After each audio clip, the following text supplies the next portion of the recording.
Et salut à tous, on se retrouve aujourd'hui pour une toute nouvelle vidéo sur l'Orcana. On est lundi, et oui, petit changement de l'année. On va passer les vidéos de l'Orcana à partir du lundi. Donc on va analyser ensemble un deck qui a performé, qui a gagné sur un tournoi juste avant Noël qui se passait en Allemagne. On se retrouve tout de suite.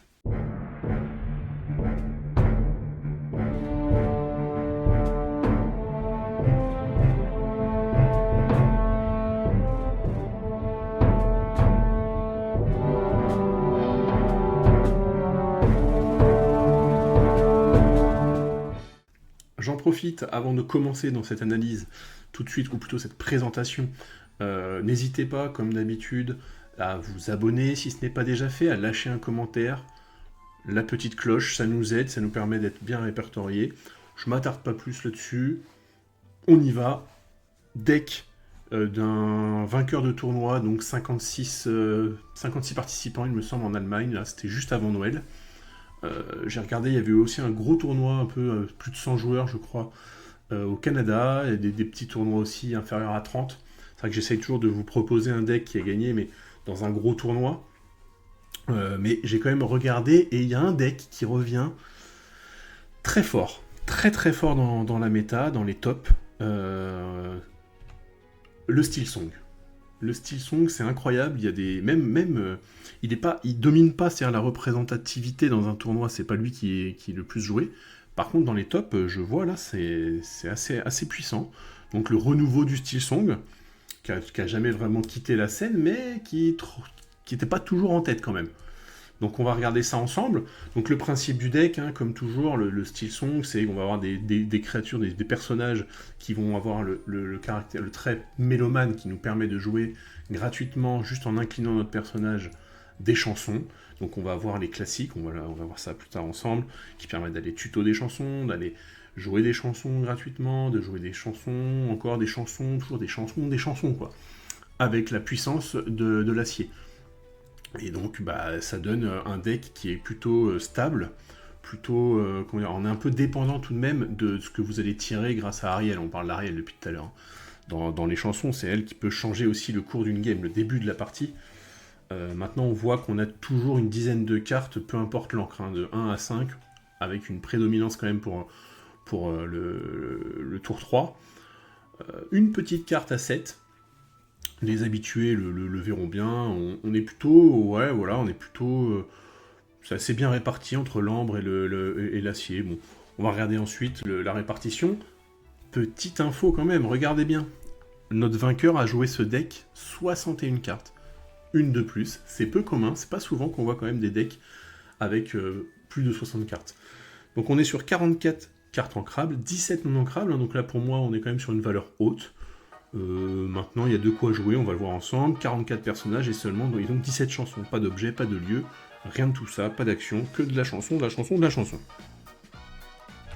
On va partir dans le nerf de la guerre. Qu'est-ce qu'il y a dedans ?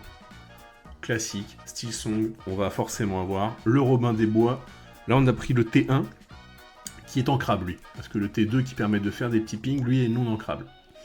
Donc T1, ancrable, 2-2, il fait juste là pour faire office d'alter. Cendrillon, elle rentre tout de suite dans la mécanique de chanson, parce qu'elle a Mélomane 3, c'est-à-dire que Mélomane 3, je peux, en l'inclinant, jouer des chansons d'un coup d'encre de 3. Très fort, on a envie de l'avoir tout de suite très rapidement. 1 ancrable, 1 d'attaque, 2 de résistance. Accompagné, c'est un petit peu une surprise pour moi, parce qu'on ne le voit pas souvent, mais pareil. On va voir pourquoi il est là. Le Simba du chapitre 1 en acier, 1 ancrable, 1 d'attaque, 2 de résistance. Lorsque je joue ce personnage, je peux piocher une carte et en défausser une. Intéressant quand on a des briques en main, permet de cycler un peu notre deck. Derrière ça, on a la Lilo du chapitre 6, du dernier chapitre, Merazurite, pour 2 ancrables, une 1-2, elle l'or pour 2, et elle par contre, sa particularité, c'est qu'au début de mon tour, si cette carte est dans ma défausse, je peux la jouer, et elle entre en jeu épuisé. Très intéressant, ça permet toujours d'avoir une menace. Avec, on aura Monsieur Mouche, le célébrissime meilleur tour 2, je pense, du jeu. À la fin de mon tour, si je n'ai pas un capitaine et que ce personnage-là est épuisé, alors je vais lui mettre un dégât. Mais pour 2, elle lore pour 2, une 3-3 très appréciable. On a dans le thème Mélomane, Ursula à 2 avec 1 d'attaque, 4 de défense, mais elle est Mélomane 4 cette fois-ci. On va pouvoir chanter des chansons jusqu'à 4 gratuitement en l'inclinant. Ensuite, on passe à nos T3, le meilleur T3 pour le T3 obligatoire, la super rare Ariel du set 1 qui coûte 3, qui est ancrable, une 2-3, mais quand on la joue, ce personnage, on regarde les 4 premières cartes de la pioche et on peut révéler une chanson parmi ces 4 cartes et la piocher. On remet le reste sous son deck naturellement. Donc elle a Mélomane 5, et Mélomane 5 ça va être intéressant pour nous car on a pas mal de chansons à 5 et en dessous. Donc elle, très importante, hein, celle-ci c'est une carte topissime, je la trouve magnifique en plus, quoi. Exceptionnelle cette carte. Ensuite on va voir Lorenz du chapitre 2, qui lui, donc toujours on est dans les cartes à 3, hein, ancrable, une 0-4, tant que ce personnage n'a aucun dommage sur lui, alors c'est une 4-4, il a 4 d'attaque. Toujours intéressant, soit d'aller lorer pour 2, soit d'aller faire des dégâts. 4, c'est dans l'Orcana, 4 dégâts, c'est très important. Hein. On n'a pas souvent des persos qui ont plus de 3 points de vie. 4, c'est fort. Ensuite, on a le célèbre Pat qu'on voit de plus en plus dans les decks acier, qui lui, je le rappelle, donc 3 ancrables, une 3-3. Et lorsque je joue cette carte, mon adversaire ne peut pas jouer d'action jusqu'au début de mon prochain tour. Donc là, vous allez bloquer une action de votre adversaire, donc c'est super fort. Quand on sait qu'il va pouvoir faire une AOE ou quoi que ce soit, bim, on met ça, vous bloquez le gars pour le prochain tour. Il ne peut pas faire un tuons la bête, un soyez prête, ce que vous voulez, quoi. Il est important. Pat, dans le deck acier, c'est important. Derrière, on va passer à une autre carte pour le côté chanson, c'est le Prince Naven. Le Prince Naven du chapitre 5, qui est une carte qui coûte 4 non ancrables, 3 d'attaque, 3 de résistance, elle lore pour 2, elle est Mélomane 6, c'est pas trop ce qui va nous intéresser, quoi. Ça nous intéresse quand même, parce que Mélomane 6, c'est toujours super fort, mais elle, son petit avantage, c'est que lorsque vous la jouez, on peut jouer gratuitement une carte chanson qui coûte 6 ou moins. Donc c'est double effet, c'est-à-dire pour 4, je vais jouer une 3-3 qui lore pour 2, plus une chanson. Donc très fort. Très fort. Le Pluto, pareil, Pluto du chapitre 6, qui est une carte à 4 en crabe cette fois-ci, 1 d'attaque, 5 de défense, et un peu comme Lorenz, donc lui il a rempart, mais surtout quand il n'a pas de dégâts, il gagne 4 d'attaque. Du coup, ça peut être tout de suite une 5-5. Très intéressant, elle lore pour 1. Pourquoi ce système avec Lorenz et Pluto, c'est qu'on va jouer réponse, forcément. Réponse du chapitre 1, la légendaire, une des légendaires les plus jouées, je pense. 4 ancrables, 1 d'attaque, 5 de défense, elle lore pour 2. Mais quand elle arrive en jeu, on peut retirer jusqu'à 3 jetons dégâts sur un de nos personnages et piocher autant de cartes que l'on aura soigné de dégâts. Donc c'est intéressant avec les Pluto, avec les Lorenz, parce qu'ils ont des gros body, donc ils peuvent encaisser 3 dégâts, et nous on va pouvoir piocher 3 cartes, car le style Song il est vraiment lié à sa pioche, sa mécanique de pioche, et Réponse est une des mécaniques principales de pioche dans le deck. Donc vraiment une carte très importante, difficile de jouer ce deck si on n'a pas Réponse, ça peut être jouable, mais franchement ça va être un peu compliqué. Derrière on a une carte à 5, donc j'en parlais tout à l'heure, le Simba, pourquoi il était là, c'est pour altérer ce Simba-là, la légendaire du chapitre 6, qui est altérable donc pour 3 seulement. Je rappelle, je pose un Simba, et pour 3, je peux poser par-dessus mon premier Simba cette carte-là. Donc qu'est-ce qu'elle fait? 5 non ancrables, parce qu'on peut aussi la jouer pour 5, mais le but c'est vraiment de la jouer pour 3. 4 d'attaque, 4 de défense, toujours intéressant, elle lore pour 2, et à la fin de mon tour, si ce personnage est épuisé, je peux redresser mes autres personnages. Donc là, c'est incroyable. Je suis parti lorer pour 2, j'ai loré avec tout le monde, fin de mon tour, mais lui il est incliné, donc je redétape tous mes persos. Qui dit dans l'Orcana personnage redressé, personnage qu'on ne peut pas attaquer. Très fort, ça nous permet de protéger. Donc très intéressant cette carte-là, de légendaire du chapitre 6, et forcément, on avait également un petit Robin, je l'ai dit en la première carte note T1, Alter 3 également.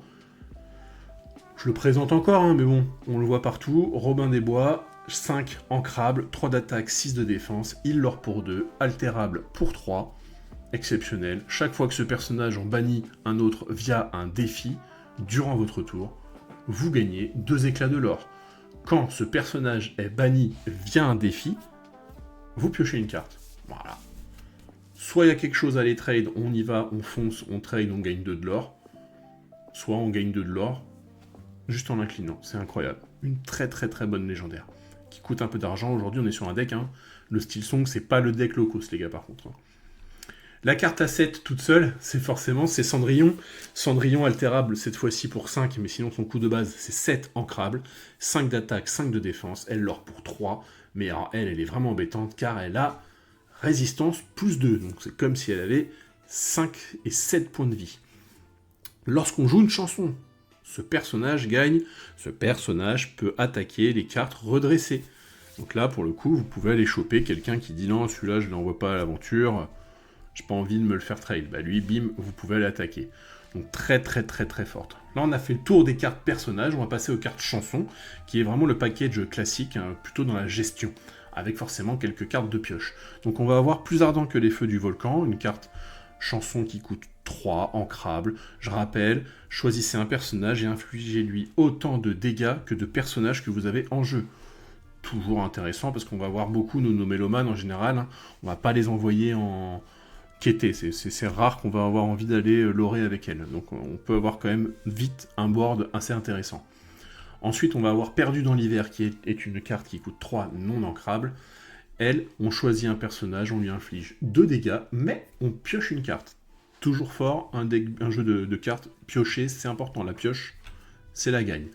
Pour gérer les grosses créas, les gros lieux, on va voir Quand soudain sur 20 Zeus, une carte qui coûte 4 non ancrables. Elle, choisissait un personnage ou un lieu et on lui inflige 5 dommages. Très puissant, ça fait le ménage, ça fait le café. Derrière, qui dit pioche, dit forcément ce rêve bleu. Je rappelle, chaque joueur défausse sa main, et ça c'est important aussi, ça peut être sympa de défausser la main de son adversaire. C'est une carte qui est vraiment dure à jouer, à savoir à quel moment on veut la jouer. Mais en même temps, vous pouvez soit renforcer votre adversaire s'il n'avait rien en main, s'il arrive à bien vous bluffer, ou sinon vous lui enlevez tout son game plan, et là c'est vous, en plus vous piochez 7 cartes. Là où c'est fort, c'est quand vous le faites chanter. Donc je pense à Naven, quand vous arrivez avec le prince Naven, vous pouvez jouer ce rêve bleu, c'est exceptionnel. Vous jouez le Naven et hop, vous allez pouvoir vous jouer avec 7 cartes en main, on repart sur une game, c'est très intéressant, carte très forte de toute façon. Un petit Tuon la bête, tout de même, pour aller chercher les petits dégâts. Donc je rappelle, hein, Tuon la bête, 5 non ancrables, tout comme le rêve bleu. Hein. Infliger 2 dommages à chaque personnage adverse. Voilà, petit AOE à 2, toujours intéressant, on prend. On passe à la main de départ. Donc main de départ, on a envie d'avoir forcément du Mélomane, donc on a du Cendrillon, du Ariel. On a envie de préparer vite le Robin des Bois. Robin des Bois, plutôt que Robin... Je préfère Robin des Bois plutôt que le Simba. Robin des Bois, important, parce que vous arrivez T3 avec une 3-6 sur le board, ça queen en face, s'il n'y a rien pour gérer... c'est compliqué. On a la Ariel qui nous permet d'aller chercher des chansons, la petite Lilo qui va nous permettre de lorer aussi, mettre une pression, tout comme Monsieur Mouche. Voilà, j'aime bien cette main de départ, elle est très intéressante, elle vous ouvre quand même une petite partie intéressante. On regarde la decklist ensemble pour la répartition des cartes, hein, on est plutôt concis, oui, il y a un Laurence, un exemplaire, mais bon, on y va. Cendrillon, donc c'est 4 exemplaires, c'est obligatoire, Robin des Bois, 4 exemplaires, obligatoire. On est parti sur 3 Simba, 3 Lilo, 3 Ursula, 4 Monsieur Mouche, c'est obligatoire dans n'importe quel type de deck Steel Song, 4 Ariel, le Lorenz, il l'a mis en 1 exemplaire. Ça peut être une carte que vous pouvez remplacer, peut-être pour rajouter, pourquoi pas une Cendrillon. Maintenant, c'est une carte qui l'or pour 2, donc elle est intéressante. Le Pat, 3 exemplaires, ça va. Naven, 2 exemplaires. C'est pas mal, il faut faire attention après à votre ratio de ancrable, non ancrable. Hein. Il y a toujours ce côté-là. Hein. Donc on a réponse 4 exemplaires, le Pluto 2, le Simba 2, 4 Robin des Bois, une Cendrillon, comme j'ai dit, puis ensuite on a les chansons en x4, à part le Tuon la bête. Car Tuon la bête, c'est moins, c'est pas que c'est moins fort, mais comparé aux autres chansons, tout de même, c'est un peu en dessous. Voilà, donc écoutez, hein, les mecs, Je vous attends, proposez-moi des petites versions à vous si vous voulez, hein. On fait pas assez souvent ça, d'échanger dans les commentaires des decklists, on peut, hein, c'est facile, après c'est un lien, on clique, hop, je vais voir. Toujours intéressant de partager ça avec vous. Voilà, une decklist voilà, qui a fait un top 1, donc bah, j'attends vos retours, qu'on se monte ce petit deck, moi je vais le monter, je vais le tester pour voir ce que ça donne, mais vraiment ça a l'air solide. Ça a l'air très très très solide à voir comme ça, là. Je vois pas trop de points négatifs dans cette liste. Voilà, bah écoutez, j'espère que cette vidéo vous aura plu, comme d'habitude, je le répète, abonnez-vous, la petite cloche, laissez des commentaires, c'est important d'échanger déjà avec vous, et ensuite ça me permet d'avoir une vidéo qui est bien mieux répertoriée par l'algorithme, le satané algorithme YouTube. On n'oublie pas, les vidéos passent le lundi maintenant de Lorcana et non le mardi. Sur ce, je vous dis, tapez bien le carton, on se retrouve la semaine prochaine. Ciao ciao!